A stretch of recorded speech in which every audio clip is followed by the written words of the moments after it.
Dear everyone, today I discuss about the chapter pair of linear equation in two variable. तो previous class में क्या हुआ था? Previous class तक हुआ था पॉलिनोमियल कंप्लीट किया था। अभी कराएंगे pair of linear equation in two variable. ये क्लास 9 में भी हुआ था। तो इधर और भी डिस्कस होगा और इसका सॉल्यूशन होगा। जो लिनियर इक्वेशन जो है टू वेरिएबल का, दो इक्वेशन दिया होगा, उसमें से एक्स वाई जो वेरिएबल रहेगा उसमें से एक्स वाई कैसे निकालते हैं, सॉल्विंग प्रोसीड्योर है।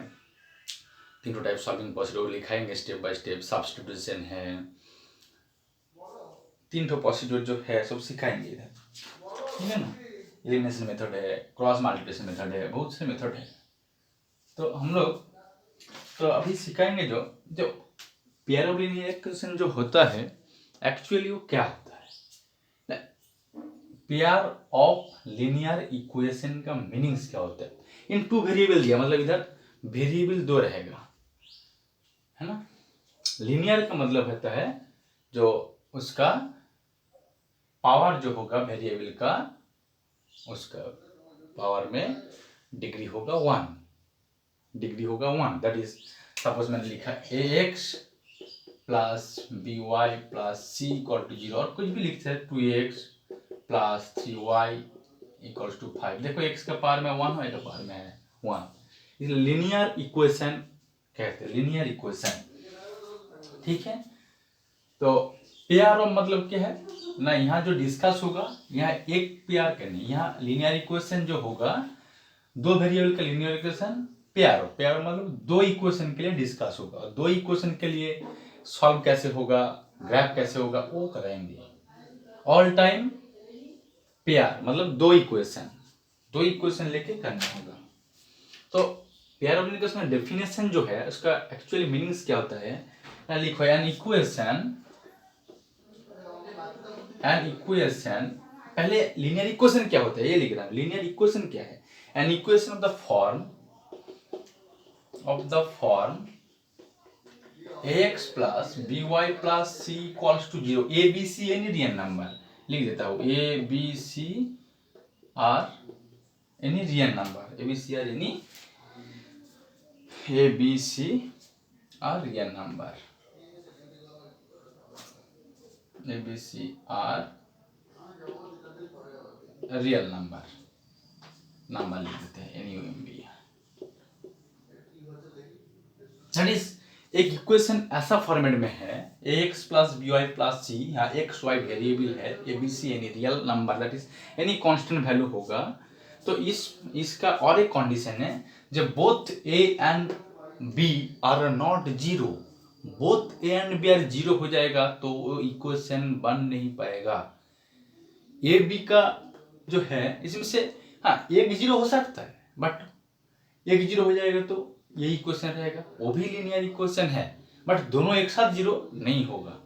क्लियर? उसके लिए ब्रैकेट में लिख देते हैं एंड, ब्रैकेट में नहीं ऐसे लिख देते and A square plus B square not equals to 0। इसका मीनिंग्स यही है, A square plus B square not equals to 0, इसका मीनिंग्स यही है जब both A and B are not 0, एक साथ में वो दोनों जीरो नहीं होगा, ठीक है। एक जीरो हो सकता है उसमें, सपोज ऐसा लिखा 2x plus 5 equals to 0, this is a linear equation, but 5 equals to 0, this is x का भी कोफिशिएंट गायब, y का भी कोफिशिएंट गायब, उसको लिनियर इक्वेशन नहीं होगा। Clear?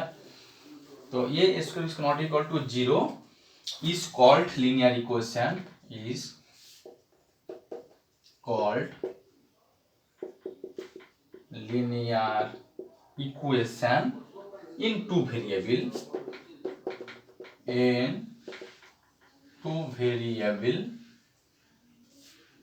x and y, in two variables x and y, that is x and y यहाँ वेरिएबल होगा, ऐसे कंसीडर कर लेते हैं जो ये वेरिएबल है, ठीक है। वेरिएबल मतलब इसका है, इसका वैल्यू चेंजिंग है, एक्स और वाई कुछ भी ले सकते हो, वेरिएबल कुछ भी आ सकता है, बट ए बी सी ये कांस्टेंट रियल नंबर है। तो ये है लीनियर इक्वेशन का डेफिनेशन। लीनियर के बाद देखना होगा pair of linear equation. Two variable होता था, टू वेरिएबल आ गया, एक टू वेरिएबल, इसका कम कॉम्प्लीट पेयर ऑफ कहते हैं, क्योंकि यहाँ जो डिस्कस होगा इस चैप्टर में ये दो इक्वेशन के लिए डिस्कस होगा। इसका एग्जांपल लिख लो, एक एग्जांपल कुछ भी लिख लो, x plus 5y minus 2 equal to 0 एक लीनियर इक्वेशन होगा। ऐसा भी लिख सकते हो जो 3/2x minus half of y equal to 0, ये भी लीनियर इक्वेशन है। ठीक है, तो ये लीनियर इक्वेशन है। इसके बाद डिस्कस करेंगे जो the general form of the pair of pair of linear equation in two variable x and y। General form of pair of linear equation, pair of linear equation two variable, जैसे general form of pair of linear equation, general form of pair of linear equation in two variable x and y, in two variable x and y। चलो start कर, ये दिखाते हैं दो pair of linear equation कैसे लिख सकते, दो लीनियर इक्वेशन कैसे लिख सकते। लिखा a1x plus b1y plus c1 equal to 0। Next a2x plus b2y plus c2 equal to 0। Two equation here consider as a1x plus b1y plus c1 equal to 0, where a1 b1 c1 and a2 b2 c2 are all real number, and also accordingly both a1 b1 not equals to 0 and both a2 b2 not equals to 0। ये condition fulfil करेगा। That is यहाँ लिख देते हैं जो a1 b1 c1 real number and a1 not equals to 0, condition लिख देते हैं a1 square plus b1 square equals to 0। यहाँ लिख ही देते हैं, इधर जो दो इक्वेशन ले लिया, यहाँ जो लिया है इधर भी a2 b2 और c2 real number and a2 square plus b2 square not equals to 0। तो ये है पेयर ऑफ लीनियर इक्वेशन का जनरल फॉर्म। तो एग्जाम्पल लेते हैं, एक एग्जाम्पल लेके देखा है, जो suppose x plus 3y minus 6 equal to 0 ले लिया, और एक ले लिया 2x minus 3y minus 12 equal to 0। तो ये पेयर ऑफ लीनियर इक्वेशन है। ठीक है, तो ये था पेयर ऑफ लीनियर इक्वेशन का जो डेफिनेशन और जनरलाइज्ड फॉर्म ये है। तो दो इक्वेशन को एक साथ में लिखने से ये होता है पेयर ऑफ लीनियर इक्वेशन। इस चैप्टर में क्या करना, इस चैप्टर में यही करना है जो इसको ग्राफ में ड्राइंग करके देखना होगा, इसका सॉल्यूशन कितना है। सॉल्व मतलब सपोज ये एक लाइन का, एक्चुअली ये जब ग्राफ में पुट होगा एक लाइन का इक्वेशन है, स्टिल लाइन का, ये भी एक स्टिल लाइन का इक्वेशन है। ऐसे दो लाइन का इक्वेशन है। सपोज एक ग्राफ, सपोज ऐसा एक ग्राफ ड्रॉ कर दिया, suppose x axis y axis है, या एक लाइन आ गया और यहाँ एक लाइन है, तो काटिंग पॉइंट एक आ गया। वो काटिंग पॉइंट है क्या नहीं याद, और कटिंग पॉइंट होगा तो उसका सॉल्यूशन क्या है, ये सब यहाँ डिस्कस करेंगे स्टेप बाय स्टेप।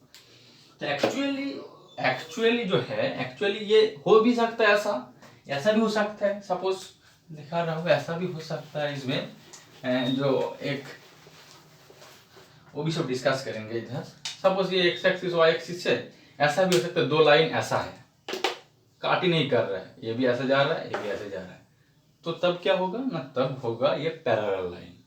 और सपोज ऐसा है तो जाके काट रहा है, मतलब यहाँ काटेगा, तो ये इंटरसेक्टिंग लाइन हो गया। ये डिस्कस करेंगे ग्राफिकली वाइज, इंटरसेक्टिंग लाइन हो गया। तो पैरेलल लाइन है, इंटरसेक्टिंग लाइन है, ये सब डिस्कस करेंगे। ओवरलैपिंग भी हो सकता है। सपोज ये एक लाइन है और एक भी लाइन का इक्वेशन इसके ऊपर है, तो तब एक लाइन के ऊपर ओवरलैपिंग हो गया, तब इसका जो सॉल्यूशन होगा, कितना सॉल्यूशन होगा, तब यहाँ इनफाइनाइटली मेनी सॉल्यूशन, क्योंकि यहाँ देखो ना, ये इसके ऊपर ये आ रहा है तो हर जगह पे ये टास्क कर रहा है ना, काटिंग तो हर जगह पे हो रहा है, तो इसका जो सॉल्यूशन होगा ये इनफाइनाइटली मेनी सॉल्यूशन होगा। और जब ऐसे काट कर रहा है तब एक ही solution, this is called unique solution, unique एक ही सॉल्यूशन है। और जब ये हो रहा है तो काट ही नहीं कर रहे parallel line, there is no solution.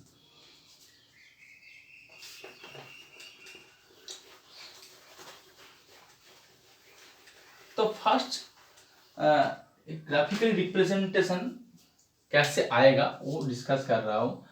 लिखो पहले, graphically representation of a pair of linear equation in two variable. Graphical representation graphical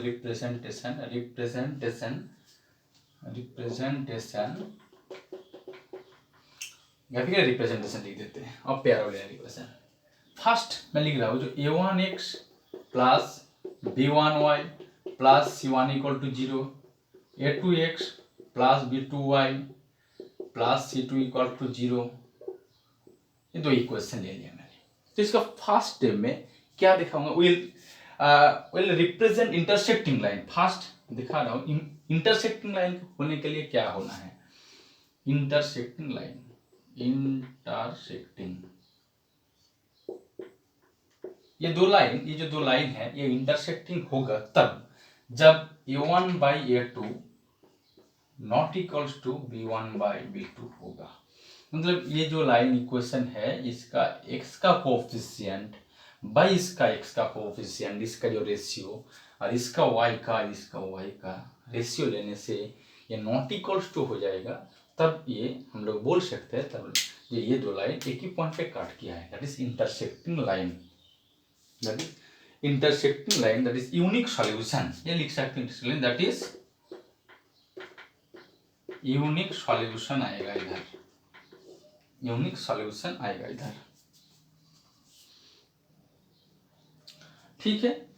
तो and this type of equation are called consistent pair of linear equation। This type of equation, this type of intersecting line जब हो जाएगा तो इसके लिए जो ये equation को और एक नेम दिया है, जो इस इक्वेशन को कह सकते हैं दिस इक्वेशन, देन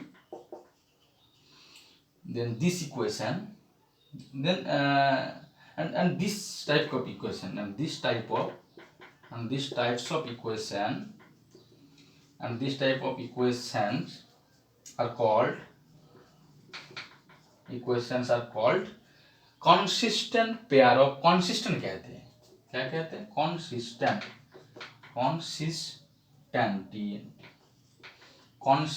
कहते हैं, consistent इंटरसेक्टिंग होगा दैट इज सॉल्यूशन आएगा तो उसको कहते हैं, ये रखना सॉल्यूशन आ रहा है मतलब वो कॉन्सिस्टेंट है, सॉल्यूशन आ रहा है तो ये कॉन्सिस्टेंट है, सॉल्यूशन नहीं आएगा तो इनकॉन्सिस्टेंट कहते हैं उसको। तो ये सॉल्यूशन आ रहा है तो इसको कॉन्सिस्टेंट कहते हैं। और इंटरसेक्टिंग लाइन भी है, कैसे पता चलेगा ना, ये रेशियो लिख लेंगे पहले, ये हो गया तो इंटरसेक्टिंग लाइन है, मतलब इसका एक यूनिक सॉल्यूशन आएगा। वो सॉल्यूशन क्या आएगा वो नेक्स्ट स्टेप में हम लोग दिखाएंगे, नेक्स्ट क्लास में दिखाएंगे जो सॉल्यूशन कैसे निकालते हैं, स्टेप बाय स्टेप दिखाएंगे।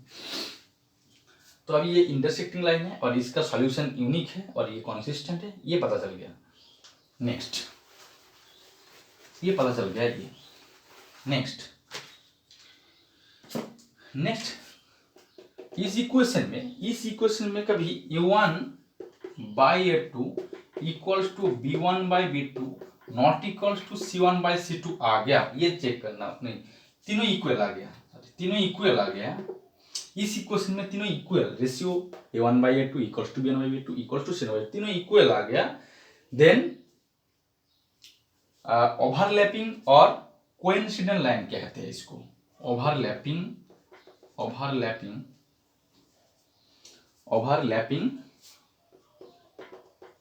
और कोइंसिडेंट लाइन कहते हैं, कोइंसिडेंट लाइंस। मतलब ये वाला, मतलब ये दिखा रहा हूं, मतलब ये वाला, ये किसी प्यार लीनियर इक्वेशन से ये वाला कंडीशन सेटिस्फाइड होगा तब इसको ओवरलैपिंग और कोइंसिडेंट लाइन कहते हैं इस लाइन को। तो इसका सॉल्यूशन कितना आएगा ना, मैं पहले ही बोल चुका हूँ, जब ओवरलैपिंग हो जाएगा वहां क्या आएगा, लिख लो उधर यार, that is infinitely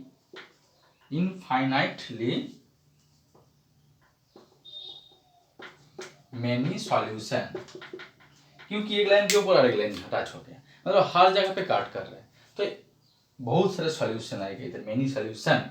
and this is also solution है, मतलब ये lines are called, then pair of lines are consistent. Coincident अलग बात है, ये ओवरलैपिंग मतलब कोइंसिडेंट मतलब एक के ऊपर एक आ रहा है, और लाइन्स आर ये है कोइंसिडेंट,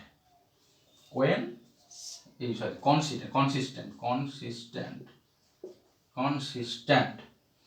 और डिपेंडेंट पेयर ऑफ इक्वेशन। तो ऐसे भी लाइन है, इसे एक एग्जांपल लिख सकते हैं, ऐसे मैं एग्जांपल दे रहा हूँ, 2x plus 3y minus 9 equal to 0, और एक ले लो 4x plus 6y minus 18 equal to 0। देखो इसका रेशियो ले लो, इसे ऐसे ही आएगा, ये रेशियो लेने से ये ऐसे ही आएगा। फर्स्ट वाला का भी एक ये था एग्जांपल, बाद में दिखा देंगे, तो ये ओवरलैपिंग वाला दिखाया। इसके बाद डिस्कस करेंगे जो पेयर ऑफ लीनियर इक्वेशन का नेक्स्ट जो है वो है पैरेलल लाइन का। ये ग्राफिकली इसके बाद एक एक एग्जांपल लेंगे और उसका ग्राफ ड्रा करेंगे। ये पहले दिखा दिया, फिर एक एक एग्जांपल का फर्स्ट यूनिक का एक एग्जांपल लेंगे, उसका ग्राफ ड्रा करके देखेंगे। उसके बाद कोइंसिडेंट का एक एग्जांपल लेंगे, उसका ग्राफ ड्रा करके देखेंगे। उसके बाद पैरेलल जो है, पैरेलल का कंडीशन क्या होता है, number 3 condition of parallel line. Parallel के लिए करना होगा, जो लाइन होगा वहाँ a1/a2 इक्वल्स टू b1/b2 होगा, बट ये वाला इक्वल नहीं होगा, लास्ट वाला इक्वल नहीं होगा। Then represent parallel line, then this is represent parallel lines condition, ये रिप्रेजेंट करेगा। और इसमें सॉल्यूशन क्या होगा, that is no solution. Parallel होगा तो टच नहीं कर रहे हैं, मतलब सॉल्यूशन नहीं है, दैट इज। और क्या कह सकते हैं इसमें, सॉल्यूशन जिसका नहीं है उसको क्या कह सकते हैं ना, जिसका सॉल्यूशन नहीं है उसको इनकॉन्सिस्टेंट कहते हैं, इनकॉन्सिस्टेंट। एक था कॉन्सिस्टेंट और एक आ गया इनकॉन्सिस्टेंट, एक नो सॉल्यूशन कहते हैं। मतलब कॉन्सिस्टेंट किसको कहते हैं ना, पेयर ऑफ लीनियर इक्वेशन का एक नेम दिया, ये दो इक्वेशन कॉन्सिस्टेंट है, ये दो इक्वेशन इनकॉन्सिस्टेंट है। इनकॉन्सिस्टेंट मतलब इसका सॉल्यूशन नहीं है। और ये पैरेलल लाइन मतलब ये लाइन ऐसा जा रहा है, ऐसे जा रहा है, टच नहीं करेगा, टच नहीं करेगा तो सॉल्यूशन भी नहीं आएगा, टच नहीं करेगा तो सॉल्यूशन भी नहीं आएगा। तो ये था parallel line, there is no solution. तो ये पहले नोट कर लो, इसको कर लो। इस नेक्स्ट वीडियो में तीनों का ग्राफ ड्रा करके एक एक ग्राफ दिखा के उसका सॉल्यूशन दिखाएंगे, ग्राफ ड्रा करके उसका सॉल्यूशन दिखाएंगे, जो ग्राफिकली सॉल्यूशन दिखाएंगे। ग्राफ में काट हो रहा है, ग्राफ ड्रा करके बाद दिखा रहे हैं काट हो रहा है कि नहीं, ग्राफ कैसे ड्रॉ करते हैं, एक्चुअली ग्राफ कैसे ड्रॉ करते हैं, एक लाइन का ग्राफ कैसे ड्रॉ करते हैं वो दिखाएंगे। क्लास 9 में भी थोड़ा बहुत था, यहाँ और भी अच्छे करके सिखा देंगे यहाँ।